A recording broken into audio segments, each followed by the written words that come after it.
Great to do it. I'm Mike Reynolds. I'm with the Planning Office. Thank you everybody for coming today, especially the Historic Zoning Commission, County Historic Zoning Commission has met in a bit. It's glad to see everybody. Fortunately, what's your name? Good to hear. Nancy Barker.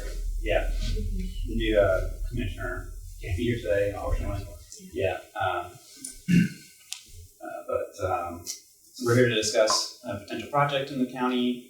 This is a unique one. It's even unique for city cases as well. So it's kind of breaking ground on a project quite like this, requested quite like this. So we felt it would be best to bring it to you as a workshop item first, get some introduction for one thing to the project, and also some feedback and ideas for the applicants and how they can move forward with the project. So I want to do just a quick introduction, maybe. I'm Mike Reynolds, like I said, with the Planning Office. I'm Miranda Ward with the Knox County Code Administration. And I'm Melinda Wooler with the Planning Office, and I'm kind of taking care of a lot of the historic zoning stuff while Lindsay is out on maternity leave. Okay. So sorry. Go right down the table here. I'm Ben Mullins. I'm a local attorney. I represent Brad Pruitt in Alliance Equity here, who is the broker between the deal between the property owners and Weichels. I'm Dr. Warren Doctor. I'm the president of the East Tennessee Historical Society, and I was asked by Ben Mullins to sort of give my thoughts on this and do some research to see about the house and that kind of stuff. Bradley Pruitt, the president of Alliance Equity Corp, member and developer of the sports complex that is going in across the street on 135 acres, also broker and developer for this project we're discussing today. My name is George Ewart. I'm the Historic Zoning Commissioner. Kim Eisenberg, Historic Zoning Commissioner. Sam Hayner, Historical Zoning Commissioner, and then Executive Director James White's Ford. Went for James White, so we have an Knoxville to live in. Ann Haston, Ditto Commissioner, and a member of the Daughters of the American Revolution. All right, well, again, thank you everybody for being here, and with that, we get started. So again, today we will be discussing a proposal to relocate the Moses Armstrong House at 6114 Asheville Highway to a site a few hundred yards away from its original location, and a potential change to the historical overlay boundary. Neither the city nor the county historic zoning commissions have ever reviewed a case for relocating a historic landmark within a historic zoning overlay. So I will be outlining the considerations and best practices for relocation as recommended by the National Park Service before discussion. But first, it is important to understand the architecture and history of the Moses Armstrong House. The Moses Armstrong House is a two-story brick central passage plan, vernacular-style residence with federal influence that was built circa 1805. The building was modified with the addition of the two-story front porch and a rear addition from 1910 to 1920, and rear and side additions were added around 1945. The house is one of the few surviving examples of early 19th century brick houses in Knox County, and it remains an excellent example of how the nationally popular federal style was interpreted locally, retaining many of the original architectural details on the facade and interior. Before the house was built, the land was owned by Robert Armstrong II, a native Irishman who fought in the Revolutionary War alongside Francis Swamp Fox Marion, serving in the 2nd South Carolina Regiment. Armstrong received a total of 900 acres in land grants along the Holston River from 1787 to 1793, making him one of the founding fathers of the historic Forks of the River section of the county, alongside figures such as James White and Francis Ramsey. His family remained influential for generations, evidenced by the ubiquity of the Armstrong name throughout the city and county. He was one of the first land surveyors in the area and is believed to have built a frame house on this site or nearby that was demolished. His son, Moses Armstrong, built the house in a strategic location for early trade along the Holston River. It was constructed at the top of a riverbank and close to some main trade thoroughfares, providing access to 3 major routes. Moses, a farmer and surveyor like his father, began operating Armstrong's Ferry across the Holston River around the time he built the house, which provided the first east-to-west access across the river. It was crucial for early transportation, moving Union soldiers during the Knoxville campaign and goods such as crops and stone from the nearby quarries. James Ruggles purchased the ferry and house from the Armstrong family around 1980, and he continued to operate the ferry until his death in 1925. Transportation in Knox County modernized during his ownership, and the roads near the ferry were early targets for improvements due to their continued importance. The historic wagon routes became Armstrong Ferry Pike, later called Asheville Highway, and Ruggles Ferry Pike.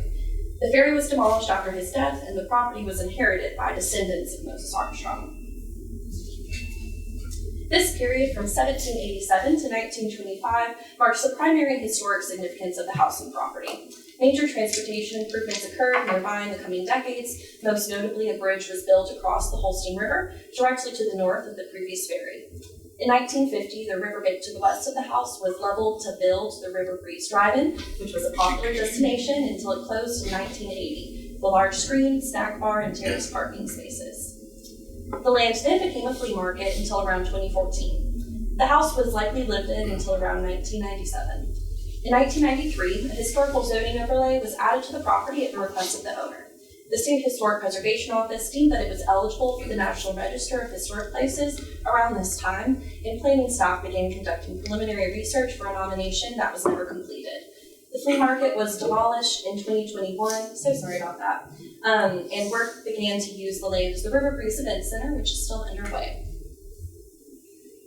With the history of the house established, we need to discuss the design guidelines that the Commission will use to review any case for the property. The design guidelines are the Secretary of the Interior standards, which are the best practices for preservation from the National Park Service and are frequently used as guidelines for landmark properties in Knox County. Because these standards are simplified from larger and more thorough preservation documents that apply to properties on the National Register of Historic Places, properties with these design guidelines are typically reviewed using any of the applicable standards from the National Park Service, and the eligibility criteria for the National Register are considered during historic zoning review.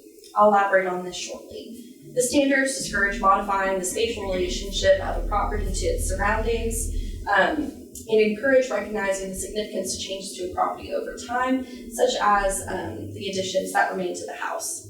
Generally, relocating a historic structure is considered very problematic by the National Park Service. While the effect on National Register eligibility should be considered when reviewing a property with these design guidelines, the zoning code for historical overlay does not use the same standards to determine that a resource is worth protecting. It only requires that the structure be of, quote, sufficient historical and cultural significance to warrant public protection. And the intent of the code even identifies that relocation can be considered if, quote, appropriate to the structure's character. Similarly, the code specifies that the Commission shall give prime consideration to factors that echo but do not replicate those that are pertinent to National Register eligibility. So what is the main difference with National Register eligibility? Simply put, the standards are higher and more specific. For a property to be eligible for the National Register, it must be both historically significant and retain integrity as specifically defined by the National Park Service. There are 4 criteria for significance that a property can meet. The Moses Armstrong House is significant under Criterion A for its association with early settlement along the Holston River, and under Criterion C as a notable example of an early 19th century vernacular-style house with federal detailing.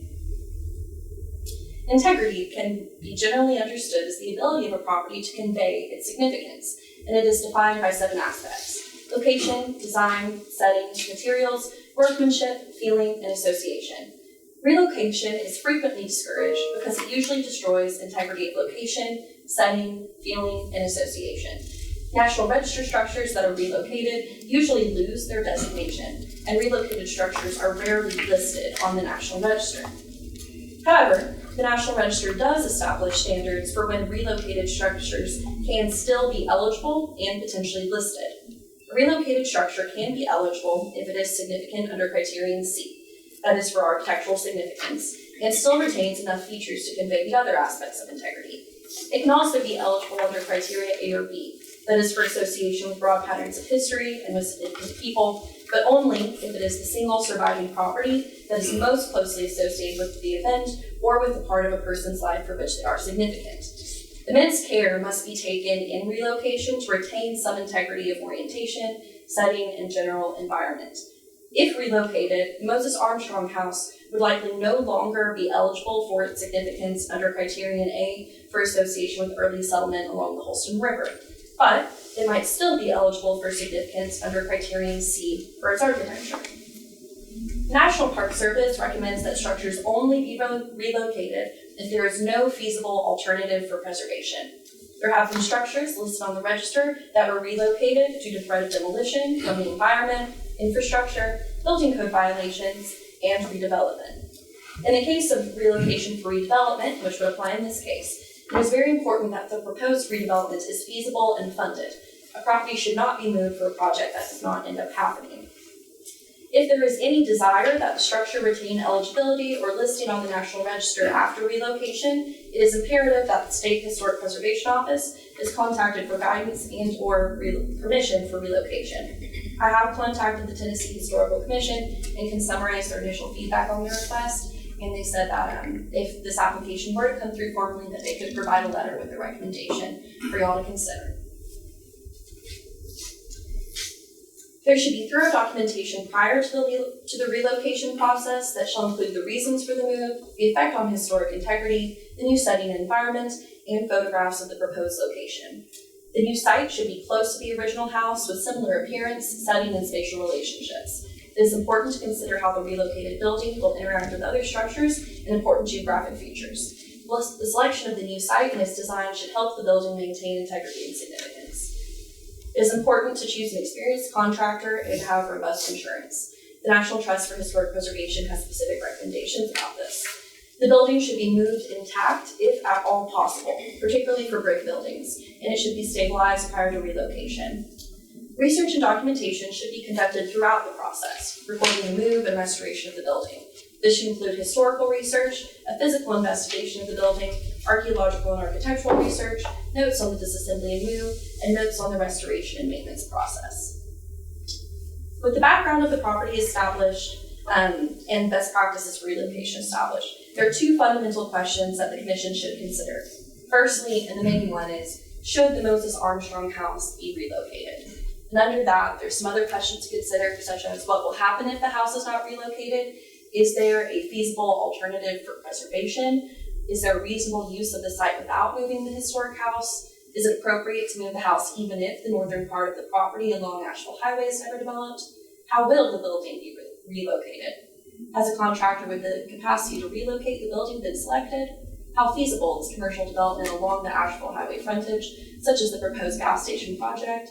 Would the relocated house still meet the intent of the historical overlay to be of sufficient historical and cultural significance to warrant public protection? Then the second category is, if the Moses Armstrong House should be relocated, then how?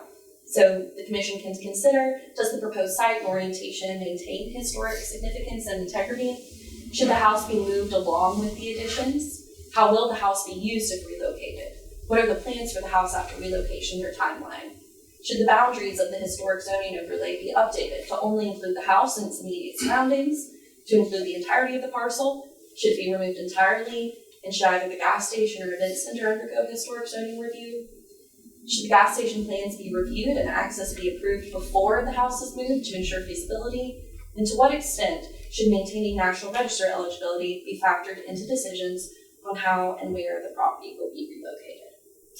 So with that, just want to briefly go over some of our exhibits for y'all. So this is the current site. It's the 2024 aerial in some recent street views. Here's a picture of the house that was taken recently.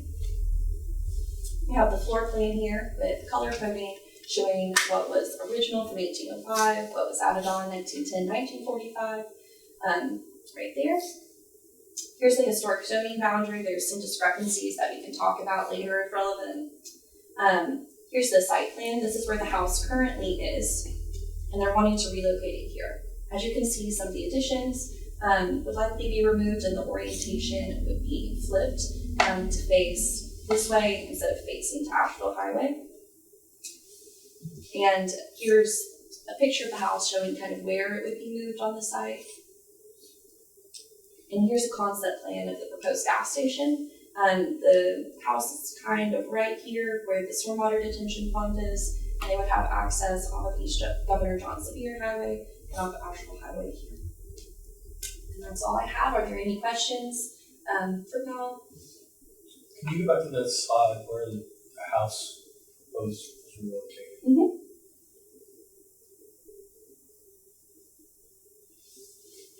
The orientation of front facades. Yeah, so that's something we have with.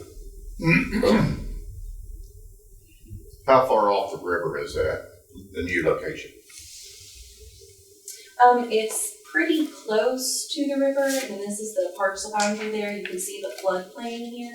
Let me turn on the pointer. Yeah. From where it's proposed, it's about 45 yards. And as far as the orientation, civil engineer, we were rushing to get plans here. We've all agreed internally, we think it's probably best orientation facing Knoxville Highway. We internally, meaning, Our group. oh, okay, development group.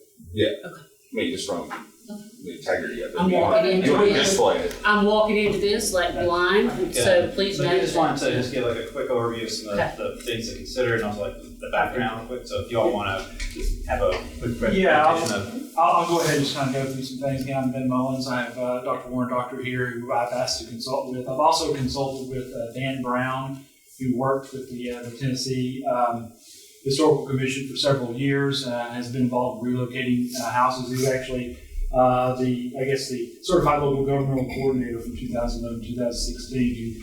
We somebody wanted to be talking to me, he had that role before.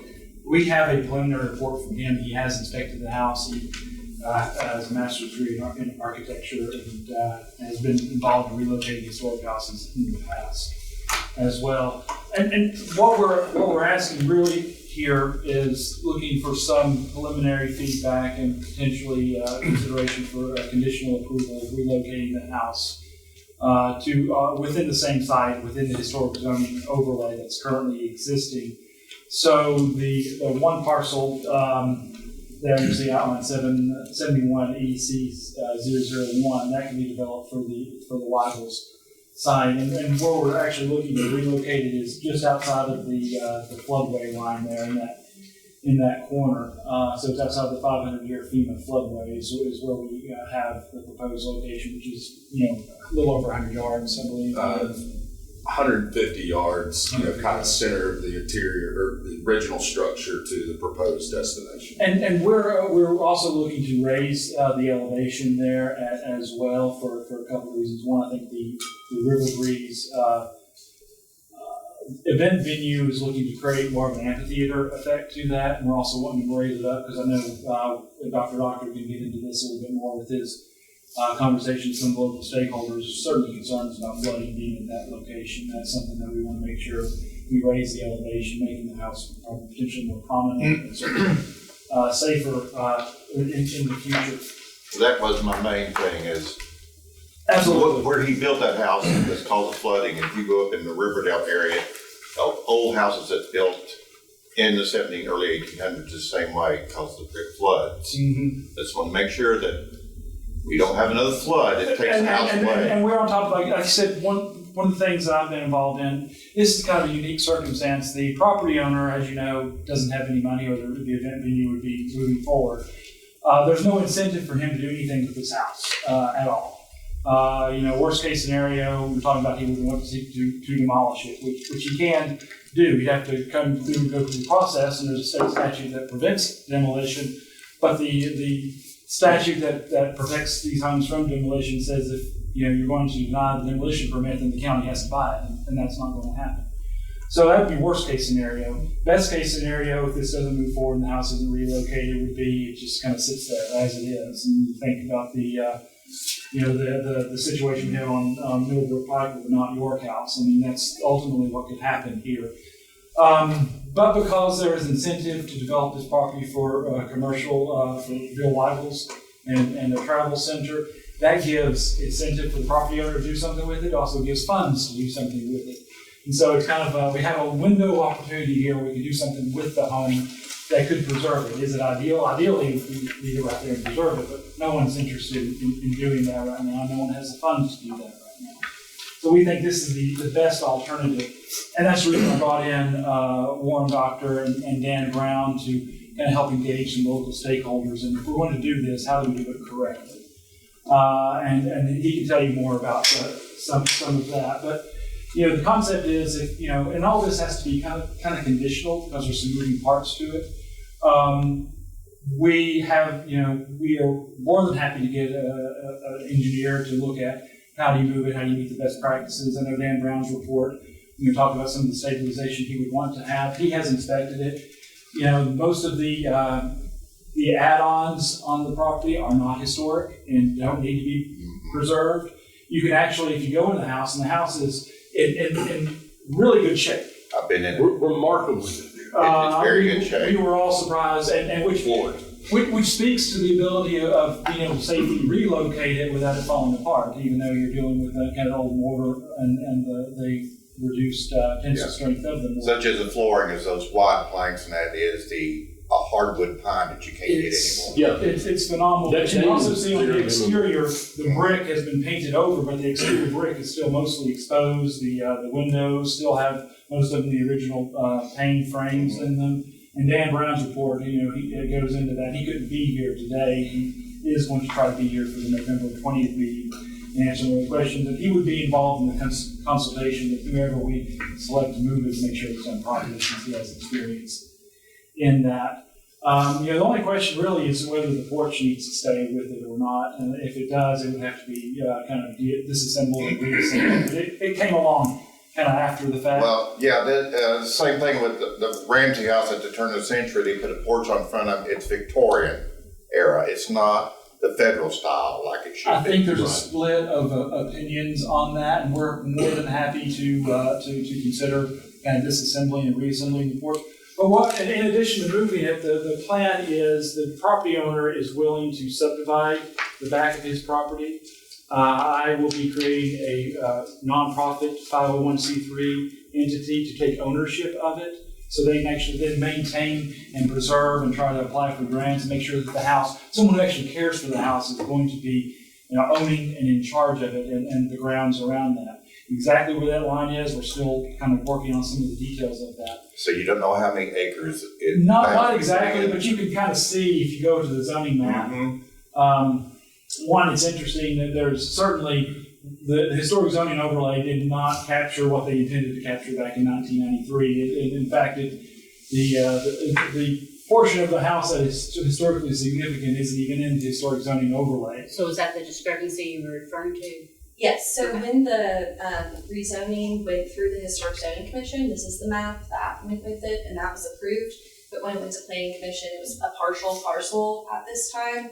And so when it went there, the boundary of the partial parcel was not consistent. So this is what was approved, but it could be administratively changed to this if needed, or it could stay like this as well. It should have followed the kind of the curve of the property line. That's where the retaining wall is now. And then obviously the intent was to capture the grounds where the original Robles Ferry was, which is why it's wanting to return there. But we're looking at, deeding most of that portion. We don't know exactly where the line's going to be, how far the grounds need to be in front of the home to inform it, especially if we reorient it where it's facing Asheville Highway. But it would be, the subdivision would occur within the historic zoning area at some point, and give them permanent access to the home. We've already talked about, and Dan is able to inform, I think Melinda accurately outlined, it still potentially would be nationally eligible for the historic zoning for the National Registry. I can speak to that as well. So Dan's had a lot of experience working on national criteria, and I have a copy of it here. And as you outlined, that there is a criteria consideration for moved properties B. And in my opinion, as a historian, we would still be eligible once it's moved. The reason it's not eligible currently, can you pull up a picture of the house from the front? There we go. So you can see the additions on the right and the left, the sort of dependencies you call those, are completely ahistoric. And there's also an apartment extension at the back that's totally ahistoric. And Dan and I spoke, and we both feel like right now it would not be eligible for National Registry because of those additions. So actually, by removing those additions and relocating it, you're in fact making it more eligible. Now, there are still considerations because you're moving it, but in my opinion, because you have a person from the Armstrong family attached, so that's that's one thing. The Armstrong family, as we saw, he served in the American Revolution, and not just in the American Revolution. We know now, because of Jan Loveday Dickens' research, that he was at the Battle of Kings Mountain and served with Marion Swamp Fox. He himself is reason enough as a person, historically speaking, that this would also be eligible as a moved property. And the Armstrong family and its relationship to the other Armstrong families, as we've seen, Bleak House, Westwood, Crescent Bend, that we have here in Knoxville. So there's that element. There's the element of the federal style construction, brick construction, which again we can discuss later the detail of what should be done with the porch. But I think historically speaking that the fact that you have a brick federal style house in and of itself, regardless of where it sits, is interesting and compelling reason to have it to apply for National Registry. And then one of the elements that wasn't mentioned here that I think actually falls into category A, which you describe, and they describe as an event. I think actually we'd still be eligible because of the Ruggles Ferry that operated, was originally Armstrong's Ferry. Because of the house's association with the ferry, that is an event that sort of goes through the entire sort of history of the house. And I think that because it's still on the same historic site, even though it's not on its literal spot, even though, because it's in 150 feet on the same historic land grant, I think that also gives it an element which makes it worthy for being considered as a property, even though it's been moved. So that's three sort of reasons, even with the move, that this house is historically significant and has a better chance, in my opinion, of being on the register than if it just sat and potentially, fell in on itself. I did speak to the Tennessee Historical Commission, specifically to the folks on their staff who review National Register nominations. So for the property to be listed, it would have to go through them first, and they would have to deem it eligible. So the property, like I mentioned previously, was determined eligible in the 90s, which was along with all of those additions. And at that time, it was determined eligible under Criterion A for associations with broad patterns of history, specifically for early settlement along the Holston River. If they were still going by that, determination under Criterion A, this isn't the only surviving resource that's associated with, early settlement along the Holston River. So it wouldn't be for A. It maybe potentially would be for B, since there's no longer any resources that are extant that were built by Robert Armstrong. The folks with the Tennessee Historical Commission thought they weren't sure if it could still be under that. They thought architectural advising was the best place to go.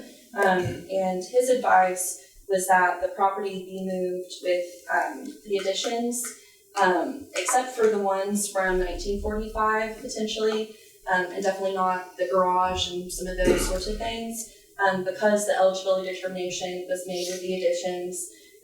These two additions were made during the period of significance. So again, this was his preliminary determination. I just wanted to share it with y'all since they're the folks who would be reviewing it again. He hasn't reviewed all the information about it, but. And what's interesting about that, you see the purple edition, there's the original pane windows, and Dan Brown goes into this in his report, are on the interior walls there. And so, I think that would be an ongoing conversation as to what needs to be moved and what isn't. I think certainly the area in the yellows is unquestionably. I think there's a conversation on 1910, 1920s editions, and there could be some additional dialogue. And fortunately, I think we have the right people to kind of have that dialogue with them as to what would make the most sense. It wouldn't be that much of a lift engineering-wise to move it.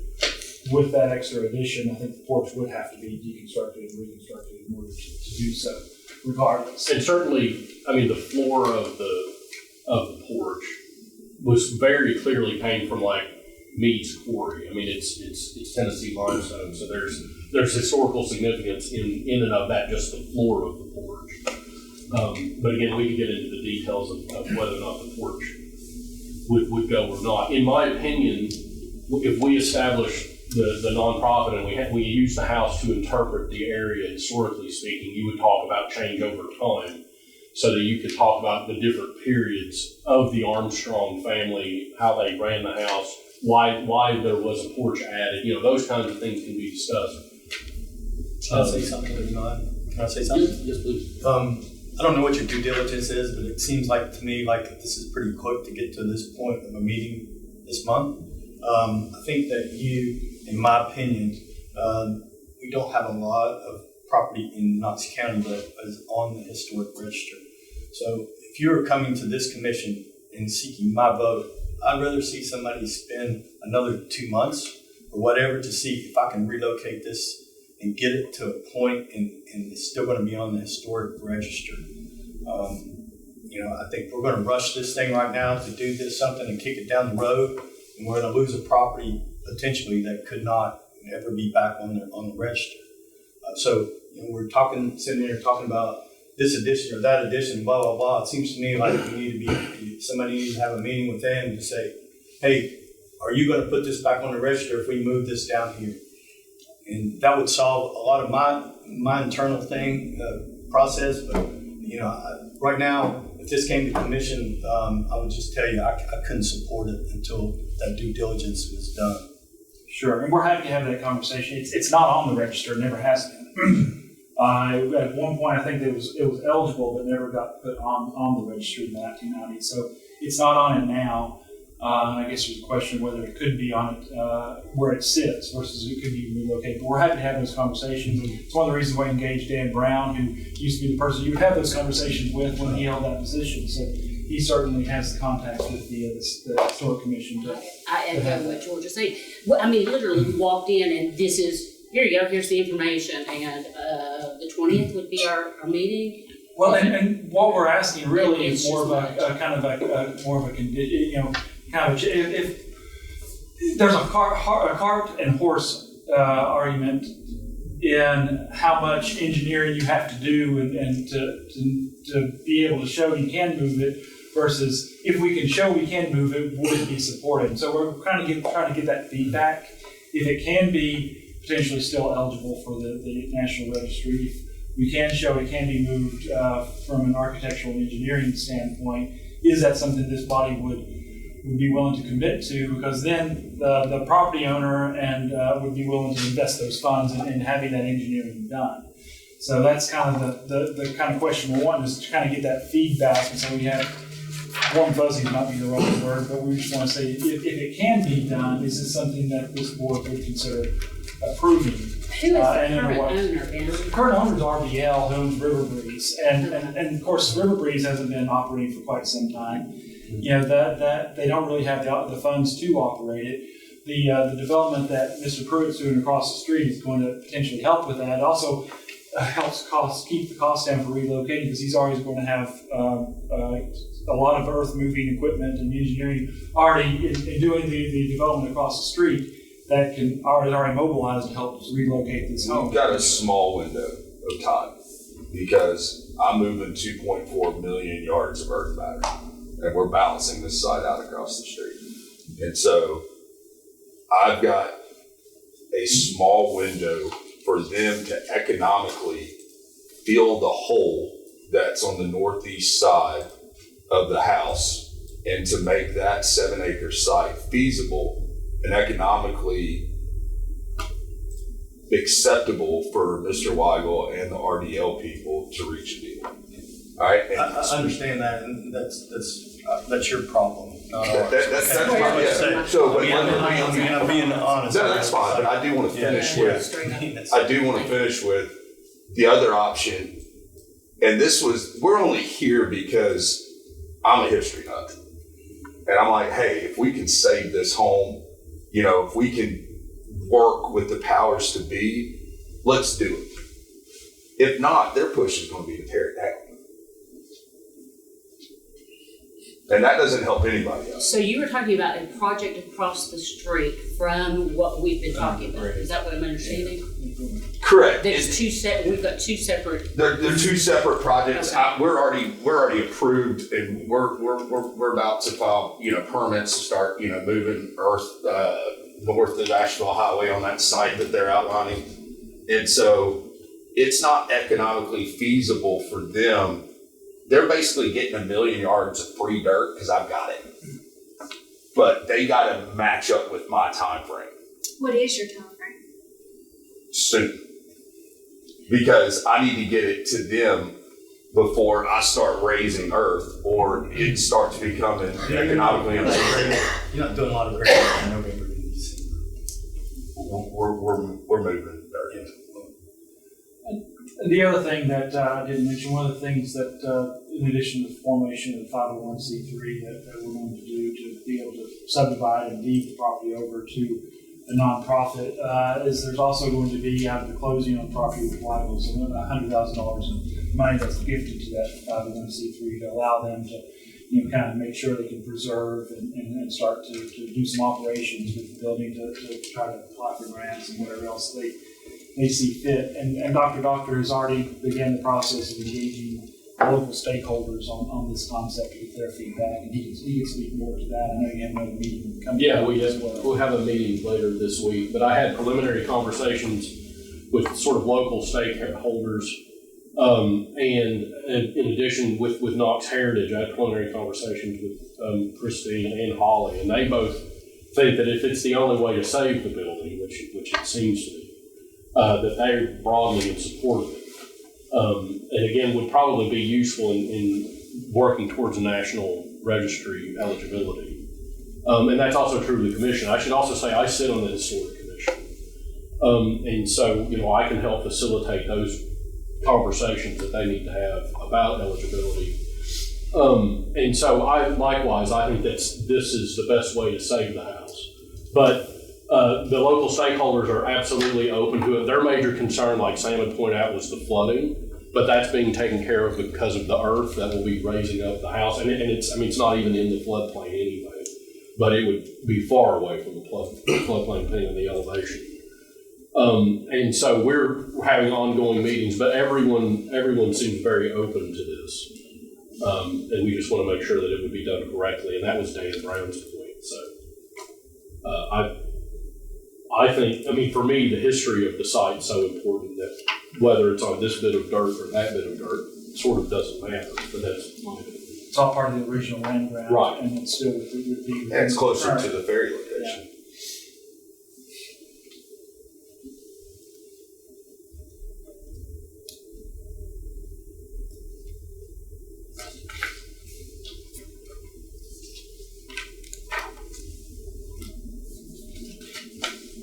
So Billy Weigel wants to build a Weigels on the corner, correct? Yes, sir.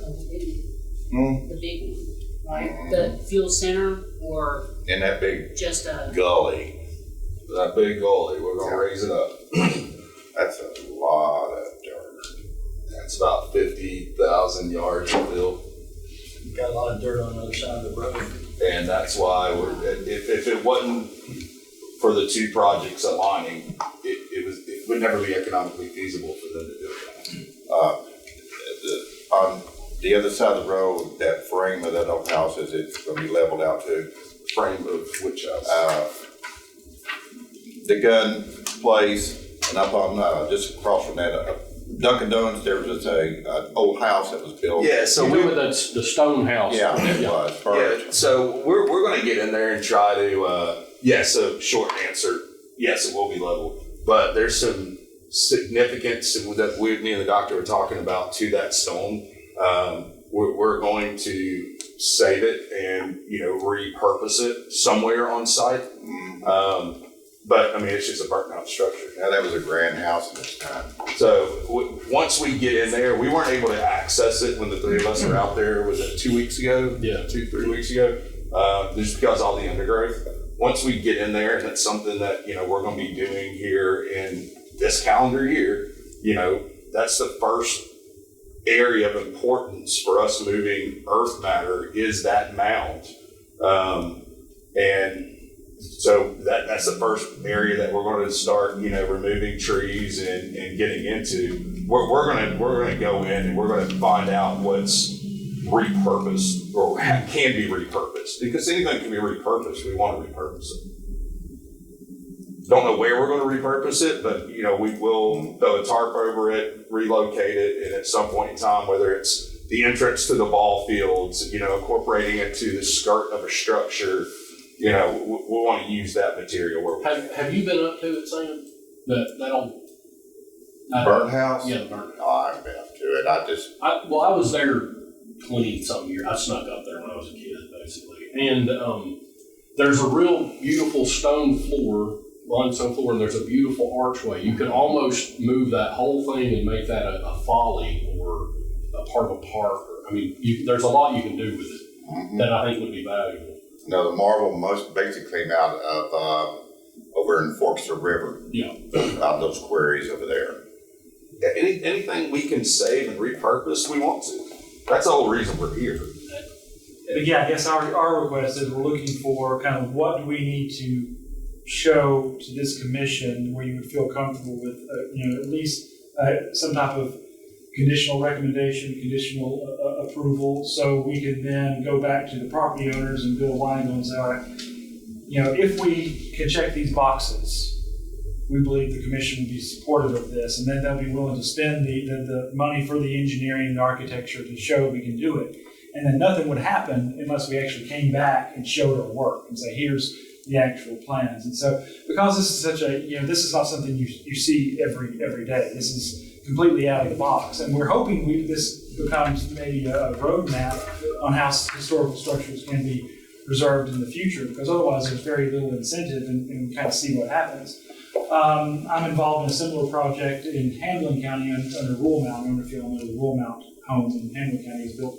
Alexander Outlaw, another founding father, in 1799. It happens to be owned by a landfill company, and so we're working on preserving that house and donating it to a 501c3, not in fee but in a conservation easement, with additional seed money so they can help preserve it. And we've already stabilized it.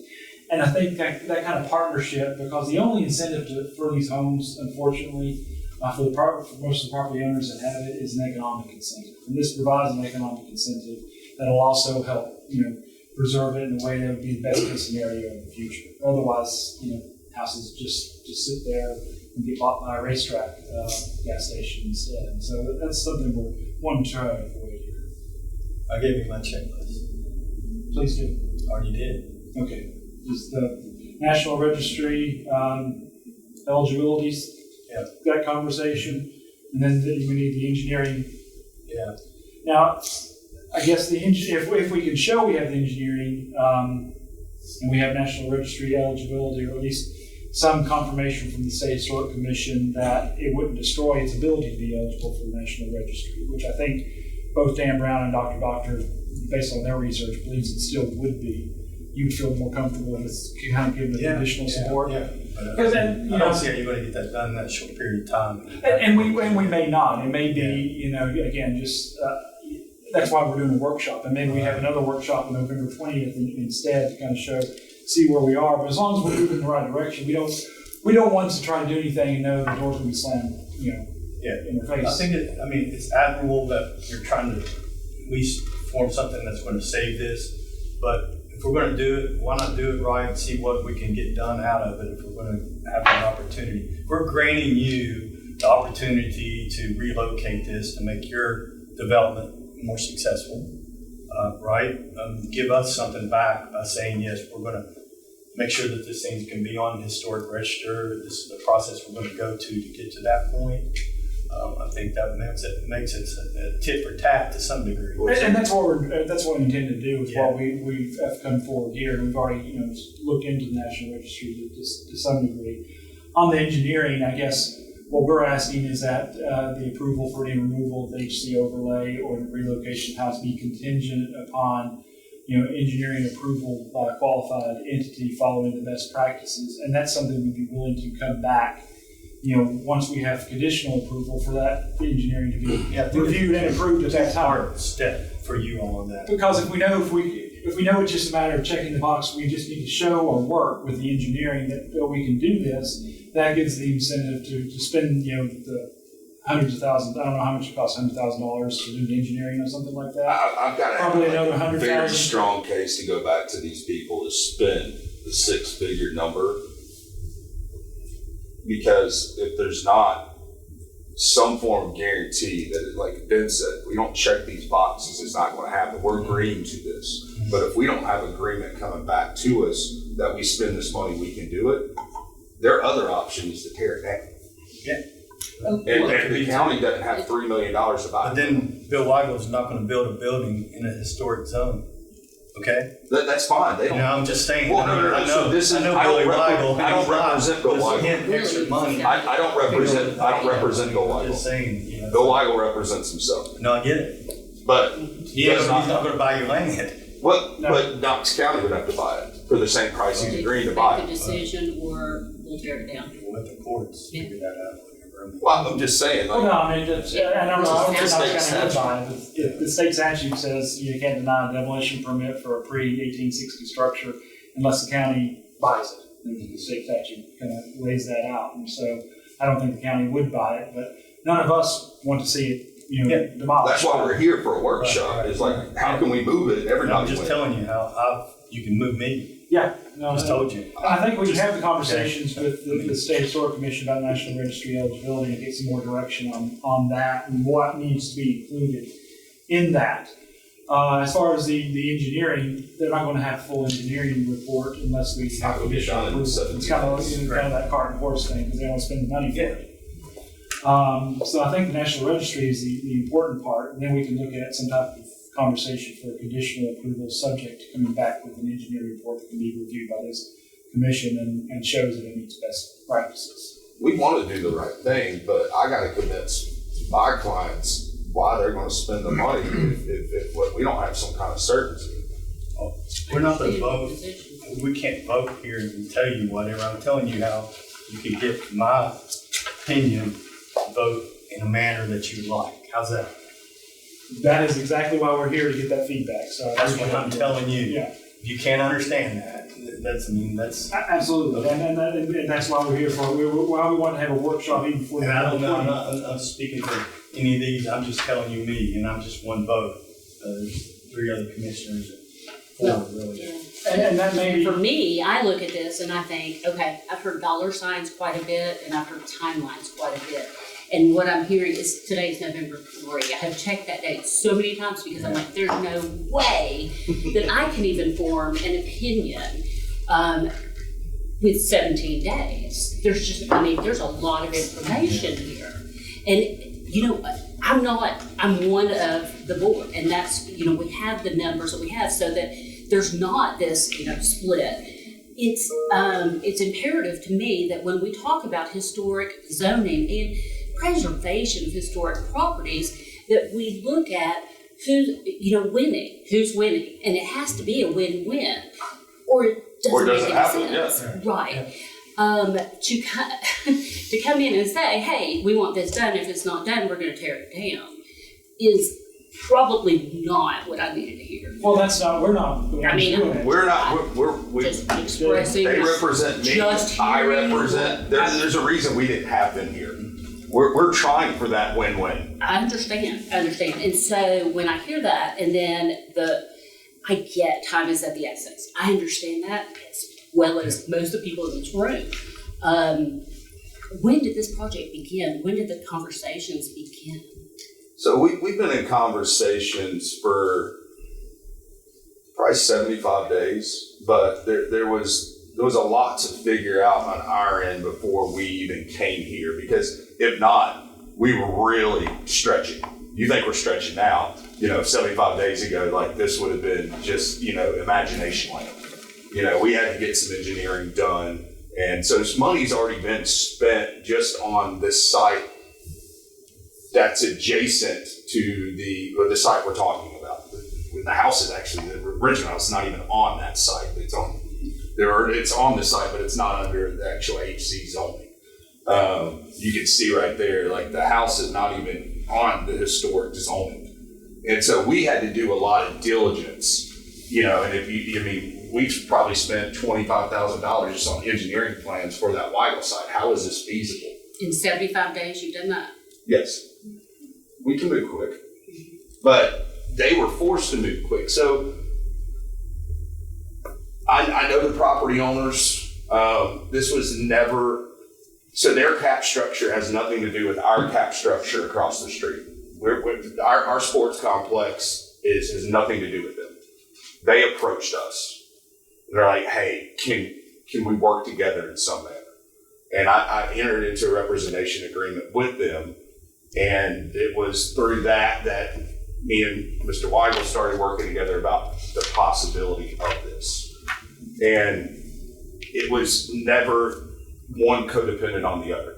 In fact, if this doesn't go through, it doesn't affect me and my team across the street in any capacity whatsoever. We're still turning a burn. Our project's still viable. This gives them potential to do this in an economic manner that is unforeseen. It just aligned. This was never something that was done in correlation with what we have going on the north side of Asheville Highway. This was me and Ben getting together, going, if we do this, this is the best way to, one, do it, but two, preserve a piece of history. Right? And so we wanted, and this was never their idea. There's a reason we told them not to come here. Because they have an operation that's been 2.5, almost 3 years, where they're paying $20,000 a month, for an event center that's not operational, because they thought they could shuttle people in from downtown, and that was a stretch. Now I've got the parking capacity across the street that's coming in that people can park on site and go to these event centers. The amphitheater can reopen once I provide parking, because I got to have the parking for sports complex and tournaments and all these things. So I mean, we've got Mike, was it 2,400 parking spots that I've got going in? And that's just on the grand parking lot. That has nothing to do with the out parcels for the hotels and the restaurants. That's just my parking lot. And so they have a window of opportunity to capitalize, refund, get out of debt. And we're just trying to do the right thing for a piece of history. And we're willing to operate conditionally with this board. Y'all help us do it the right way, and we want to do it the right way. I've got them agreeing to do it the right way. It's setting precedent, and so I'm really well, and that's what Ben's. We're happy. Absolutely, that's why I'm so hesitant to just jump right in, and so that's what you're hearing is. I know that this could be potentially, precedent setting, and the action that we need to take needs to be very methodical. I agree. I think probably the thing that makes most sense is take this feedback, work on what we can put together, come back before this board November 30th for another workshop. And that's one of the reasons why, or November 20th, excuse me, when the next meeting is, for another workshop on this and kind of show, here we're a little further along down the line, with the methodology that we're discussing, and kind of see if we can get some more feedback at that point and kind of move forward. If that would make sense to you guys to have more conversation. Have we done a workshop before with any other cases? Yes, so workshops are, I don't know if the County Historic Zoning Commission specifically has, but yes, workshops are something that happens with the City Historic Zoning Commission and with some of the other similar boards. As I expressed, I was unfamiliar with it, and so I didn't know what to even expect coming in except presentation. I think it's a little bit aggressive to be on the 20th. I'm not talking for a vote, just for another I mean, conversation. another workshop. I would rather you all, 30 or 45 days to get everything together. And I hate, I'm an architect, I'm a developer, I get all that stuff. But this is really important to this county. And, it sounds like you can still grade on your site and do everything over there without bringing dirt on this side, this side right now. And make sure that we got these boxes checked. So when it comes to us, you're free to some degree. And so something that's kind of hard for me as a staff person, and I'm sure as a board, I'm sure you'll have the same kind of thoughts, is phasing and how this would work. Like, you just outline the phasing of that process, because obviously you can't move the house until you move the dirt to the new location where the house is going to be. Correct. So something that kind of shows how that phasing is all going to work too. How you're not going to shift the house temporarily. You are you going to shift the house temporarily, do some work, the go into the house? So I think that type of information ultimately is going to be important. I think the more you move the house, the more you risk the integrity of the structure. Yeah. So, and again, this requires them to spend money. You know, and so all we're looking is for, like, hey, if we do it by the numbers, and y'all get to spell out the numbers, I need something to go back to them to go, hey, look, this is how it's done, and this is how you get approval. And as long as we do it in that order, very methodically, then we can accomplish this as a group, you know, but you can't do it in a manner that's not outlined. And so I've got to have, you know, civil engineering done for the site that we're moving it to. And, you know, I don't think anybody has to do anything on final drawings. I don't think you need to see if this thing fits there. I think you need to check the box to see if the county does this, or the state or the historic, whoever, the feds or whatever we're going to make sure we can get this. And then is this building, can you transport it? I mean, I don't see why, if somebody's charging you $100,000, then you're in the wrong, with the wrong people, okay? Number two, and I would say that we need to just have a report that we feel comfortable with, that you're doing. I don't need detailed drawings. That will come as you do the project, if it gets approved. You know, we just need to know, hey, this is how we're going to transport this. This is how it works. This is how we're going to do it. Blah blah blah. And, you know, that should. I mean, any person should.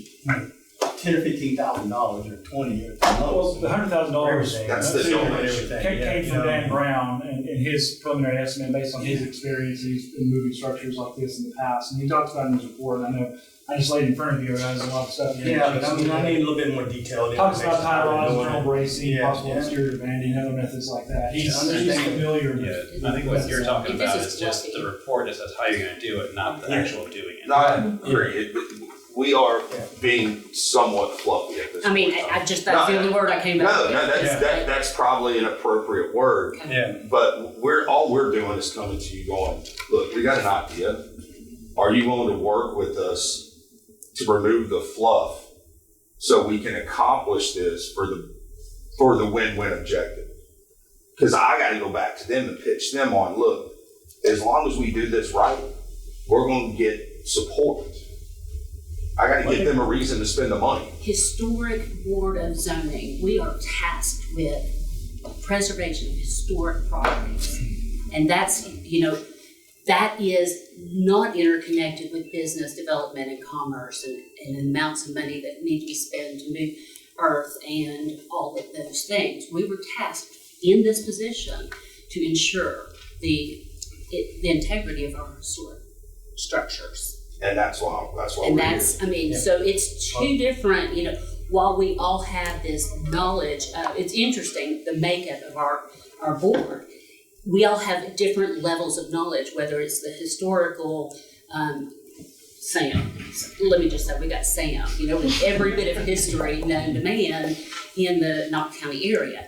And we have a developer and architect, we have a realtor, we have, so we have all this knowledge base that can come together and understand about historic preservation. We also get the part about development and being, that the money has to be there and all of those things. That's when George said that's not our problem. I'd like to reiterate that. Our problem, our sole focus has to be the historic preservation of that. And I've given you the pathway. Yep. Yeah, that's exactly what I Okay. appreciate. Absolutely. I don't know how many times I get a report repeated, but I gave it to you, okay? I don't know how these other commissioners feel. I'm just echoing but I'm really telling what you, he's saying. I'll give you a clearer pathway in my mind. How's that? Absolutely, thank you. I agree with you. I think Sam and I both are on the side of history. Well, Maybe we're not architects, but we're on the side of history. Yeah, but it all, and we obviously have, an interest in the history. Absolutely. And that's also why I'm here, is for Yeah. the history, make sure Absolutely. we do it right. Now, it has been in the past, when you do move a historical structure, it takes about 50 years to stay on that structure, that ground become another part of the historical for the state of Tennessee. Does that still take effect? And would this affect with this situation? right here. No, that would not take effect in this situation. It wouldn't have to spend 50 years at that site. The criteria considerations for relocated structures don't put that in there. So again, whether or not it retains eligibility is primarily, according to the THC, it's primarily going to be dependent on what they, how they treat the architecture of the building when they move it, and just having the proper orientation to maintain certain relationships. That's the key component here. If there is additional research that's done that reveals that there's more of a connection to Robert Armstrong that could be established, it might be, considered the only surviving resource associated with him, but that's less definite than the architectural significance. But again, I just want to reiterate that goes to the THC, and they're the ones who have to say it's eligible.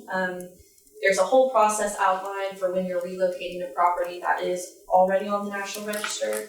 And so they're currently working on a similar situation right now where they're trying to do a National Register nomination for a relocated property. So it's something that they're familiar with.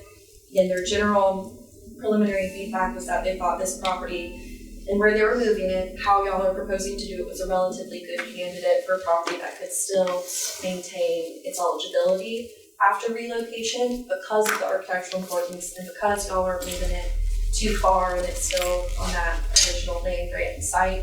Just that there would need to be a lot of intention put into how that site around it was developed. So simple landscaping, that was historically associated there. Maybe some historic outbuildings, just wanting to be sure that it's meeting, this standard as well of the design guidelines and the Secretary of the Interior. Who was it you spoke to? I spoke with John and Rebecca. Those are that's the staff who specifically works on the National Register properties. Well, that's two concerns is, if it is moved, will it be up enough in case that river floods, and it will flood? My mother had a house just down the river from it, and it got pretty bad one time, several times. They won't be able to get a permit unless they're over 1 foot over the 500 year. Well, it's outside the 500 year floodplain, but we're still wanting to elevate it in addition to that. If we come to civil drawings, where that house location would probably be another 5 to 7 feet in elevation. Again, all this is predicated on approval, and then we have to work through that, but they would want to kind of stadium, if you will, that property, because we're going to go tear it up getting into it anyway. So as we back out of it, bring additional resources over, so the back of the property is more elevated and everybody's got a nice view going from the back to the stadium. What was your second concern? I forgot. Well, my concern is 500-year floods seem to be coming around more frequently than 500 years, so. Yes. Well, We all share that. I agree with We all share her. that concern. When Helena hit up on the French Broad, I went on Fraser Lane and saw those houses. The water's at the rooftop. Yeah. On all those houses up in there, and that's a large concern of mine. And I will hit again these floods that we're having. So I don't want to see water damage to if it is moved to that house, because this is I've seen this house ever since I was a little boy.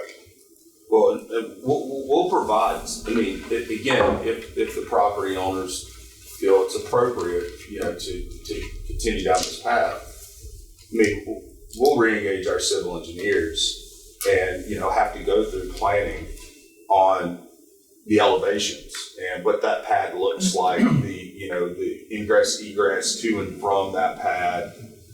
So there's a lot more diligence, steps that we'll have to take, and that's what some of our concerns internally is. How do we elevate that to, guarantee, one, that it's not going to have flood issues, and two, by elevating it, displaying its prominence, from Asheville Highway. That's something that we've, internally discussed as well.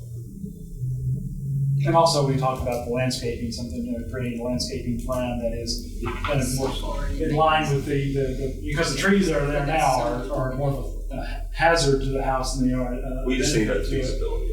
And you and Dan also talked about the type of drainage you would have to build around it because it doesn't use traditional guttering systems. That's right. Right, yeah, that's very Yeah, so important. you have to have on the pad, you need a kind of a ditch that you drip feed that's been run off into the roof. So those are things that we have been talking about, about how to do this. So. And all that will have to come back in front of, this group. Well, I appreciate y'all's time. I've got to leave. Okay, I'm sorry. Thank you. Running over our time. I got another meeting, so good luck. Thank you. Thank you, everybody. Yeah, thank you, everybody. Oh, there we go, you want me to stay? Your family. See me? Yeah, I know, right? The same. actually, Moses had a twin brother, Aaron. He could go on and on. You know a little bit of the history I of it. didn't know they were twins. I know, but I didn't know they were twins either. He had a twin, Aaron, and the Armstrong came over from Ireland in 1747. Yep. And his brother used to have animals and stuff on that island over there. Cabbage Island? Cabbage Island, he used to raise animals there and they all got washed away in a flood. At one point I found that. That's what I'm talking about, with the flood situation. It's just, we got to be careful with that anymore. It's happening and it's going to be happening again. So, Who takes the lead on the registry, the National Registry? Who does the nominations? Yes. So historically, back when things were with historic zoning were a bit different, folks had more capacity. Planning staff focused more on National Register nominations. Now I would say Knox Heritage is the main community That's what I was resource wondering. Yeah. that does those. Well, in this case, we have we deed the property to a 501c3. Made up of stakeholders. They would work with Knox Heritage as far as they would want to see that and take that forward. I think Warren is thinking about putting together a proposed list of board members that would be interested in serving in that role. So. I mean, in my mind, just so you know, Sam, down the road, if this occurs and we're able to create the 501c3, I could see this house becoming a part of HHMK. You know what I mean? Depending on how things come together. So, I think that this would be great, provided it can all be done correctly. But then the 501c3 would take the lead on working with Knox Heritage to get and the historical commission to get full registry stuff. But all the criteria has to kind of be established before you move it. That's what in Dan's report, it was like you've got to do the work first. Then once you move it, then go through the steps. Because actually getting on the registry takes about 3 years. And Dan's only been involved with this. We only got Dan involved last week. He looked at the property last week, and his report came out, or I shared it earlier. It came out Sunday. Yesterday. So we know it's aggressive, and so but we appreciate y'all taking the time today to give us that feedback now, so we can work on it.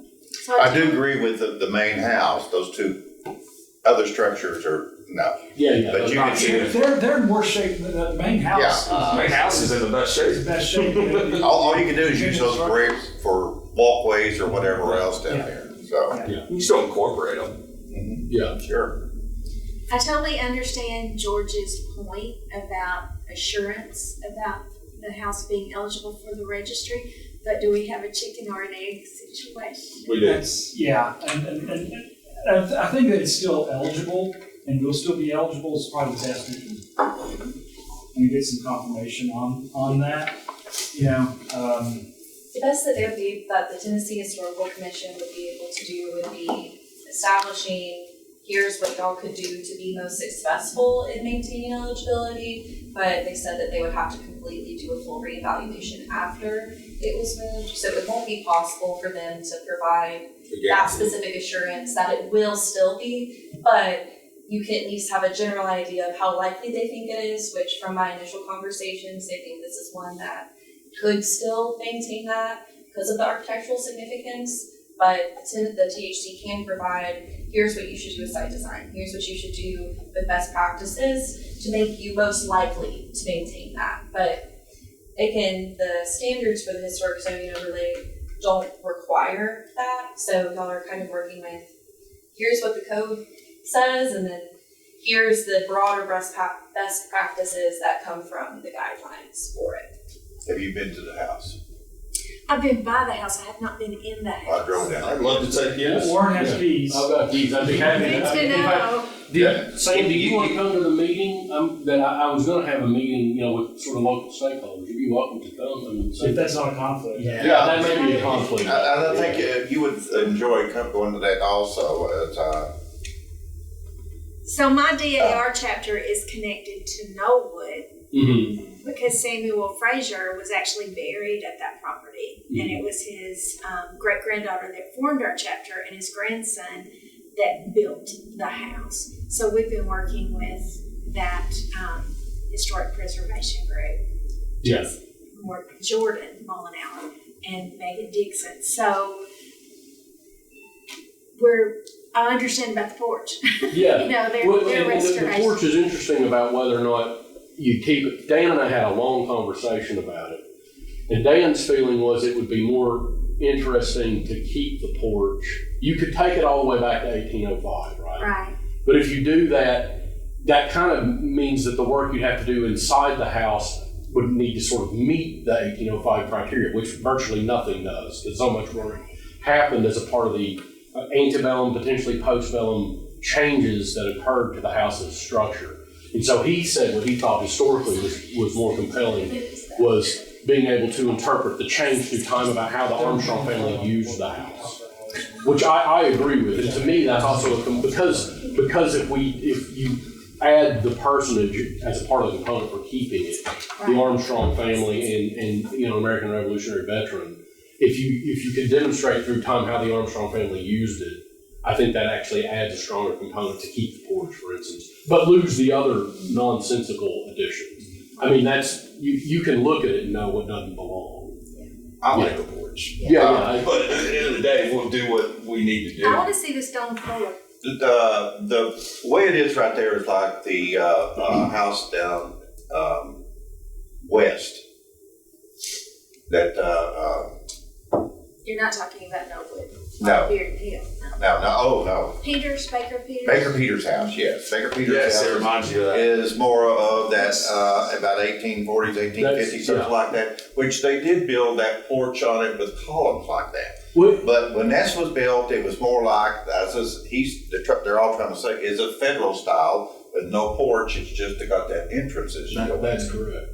And this would have been added probably in the Dan wasn't sure, it was basically somewhere between 1840 and 1860. Mm-hmm.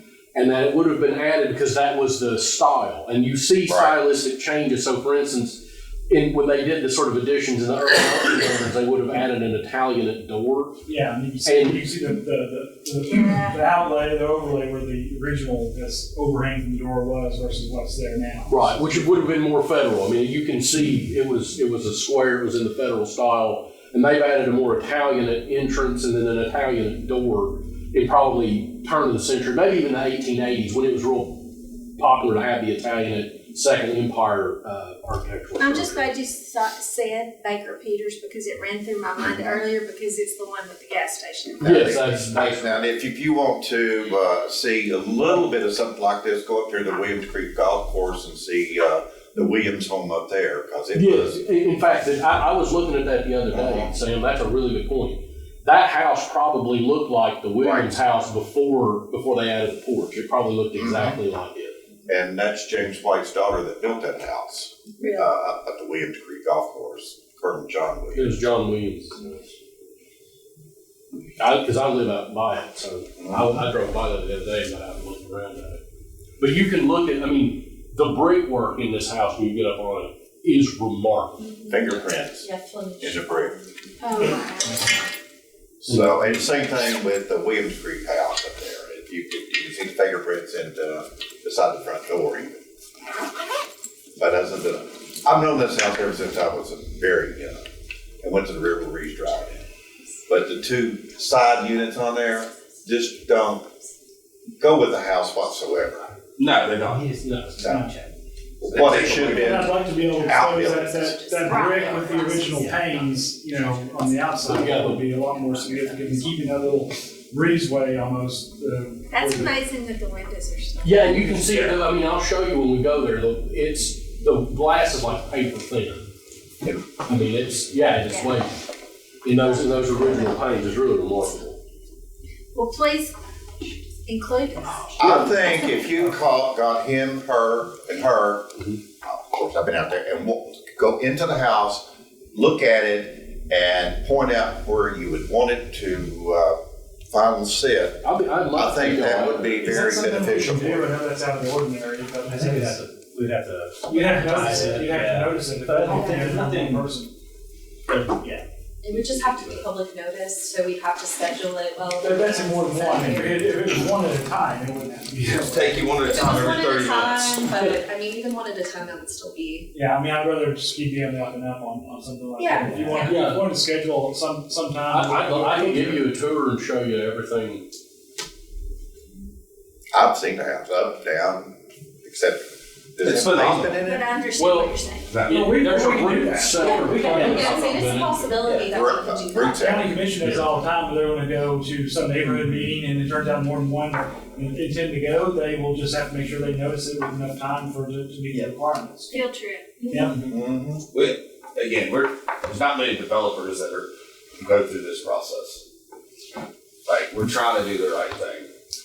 And I do understand, even though it is historical structure and overlay, sometimes they still can go ahead and tear it down. I do understand that. I And the do. price tag's $3 million. Thank So- you for your Thank time you. today. Thank you. So Billy wants a gas station, a store out there. Number one, if you want to set something up, I'll give you Melinda's. Yeah, can you put us together and then we can, Absolutely. I'll find He's the got me time, working on another one of I'll find the time, we'll go out there. Anytime we. That would be good, because that's just more educational. Well, and that's the whole reason I'm here as a Anytime we can historian. save the And, house. Yes. you know, I'm here to save the house, and sometimes that means And there's being been a pragmatic. lot more attention on the Forks region, Forks area lately. It seems like. Yeah, I Everything think I so read too. is about the Forks. Well, that's because James out there. It's you. We had a dairy farm for 127 I'm acres. saying, Did you really? Yeah, Run down.